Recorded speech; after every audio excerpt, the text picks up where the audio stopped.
Hello hello hello အားလုံးမင်္ဂလာနံနက်ခင်းပါရှင်ဒီအကိုတယောက်မေးထားတာလေးဖြစ်ပြီးခြင်းလို့ပါရှင်အဲ့ဒါဘာလဲဆိုတော့လေဘလောက်ဆိုရင်စီးပွားရေးလုပ်လို့ရမလဲတဲ့ဟုတ်ကဲ့ပါရှင်ကျမကတော့ဒီဖျောင်းလုပ်ငန်းနဲ့ပတ်သက်ပြီးတော့အကြံဉာဏ်တွေပေးတယ်ဖျောင်းလုပ်ငန်းနဲ့ပတ်သက်ပြီးတော့ဒီပညာတွေပေးတယ်သင်တန်းတွေပေးတယ်အေယာဝတီတိုင်းတပ်ပုတ္တာကဘရုံမာဖျောင်းလုပ်ငန်းဖြစ်ပါတယ်ရှင်ဘလောက်ဆိုစရင်လို့ရမလဲဆိုတော့လေဖျောင်းကုံက2စားရှိပါတယ်2လိုင်းသွားတစ်စားနဲ့1လိုင်းသွားတစ်စားဆိုတာရှိပါတယ်2လိုင်းသွားဆိုရင်အခုဈေးဆိုရင်30လောက်ရှိတယ်ပေါ့နော်1လိုင်းသွားဆိုရင်10သိန်းလောက်ရှိပါတယ်ရှင်တကယ်လို့ကိုက1လိုင်းသွားကိုဝယ်မယ်ဆိုရင်10သိန်းရယ်ဖျောင်းကုံချမ်းရယ်ဝယ်မယ်ဆိုရင်15သိန်းလောက်16သိန်းလောက်ဆိုလို့ရှိရင်အိမ်တွင်1နိုင်တစ်ပိုင်း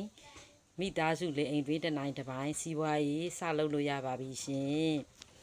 ဒါမှမဟုတ်2လိုင်းသွားကိုဝယ်မယ်ဆိုလို့ရှိရင်တော့26သိန်းလောက်ဆိုလို့ရှိရင်မိသားစု1နိုင်တစ်ပိုင်းစပြီးအကောင့်ထဲပေါ်ပြီးလုပ်လို့ရပါပြီရှင်အခုလိုကြည့်ပေးကြတဲ့အတွက်အားလုံးကိုကျေးဇူးတင်ပါတယ်ရှင်သိချင်တာရှိရင်လည်း comment မှာရေးပေးခဲ့ပါနော်ကိုယ့်အတွက်အကျိုးတစုံတရာရှိရင်လည်း like and share လေးလုပ်ပေးကြပါအားလုံးကိုကျေးဇူးအများကြီးတင်ပါတယ်ရှင်